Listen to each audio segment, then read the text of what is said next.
പതിപോലെ രാവിലെ കോഴിക്കോട് കൊടുക്കാൻ പോയപ്പോഴാണ് കണ്ടത് ഇവിടെ ഒരു പാമ്പ് കിടക്കുകയാണ്.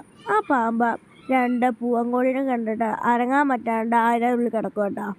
പിന്നെ ഞങ്ങളുടെ റേഞ്ചിലുള്ള പോലീസ് സ്റ്റേഷനിലേക്ക് വിളിച്ച ഫോറസ്റ്റ് ഡിപ്പാർട്ട്മെൻറ്റിൽ വിളിച്ച അവരെ സ്നേക്ക് റെസ്ക്യൂവറിനെ അയച്ചിട്ടുണ്ടായിരുന്നു കേട്ടോ. ആ ചേട്ടൻ പെട്ടെന്ന് തന്നെ ആ പാമ്പിനെ പുറത്തെടുത്തു കേട്ടോ. അങ്ങനെ പതുക്കെ അതിൻ്റെ വാല് വലിച്ചെടുത്തു.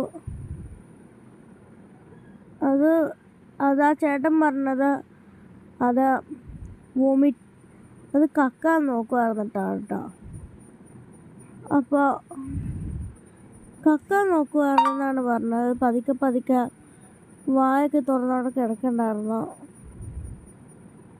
പിന്നെ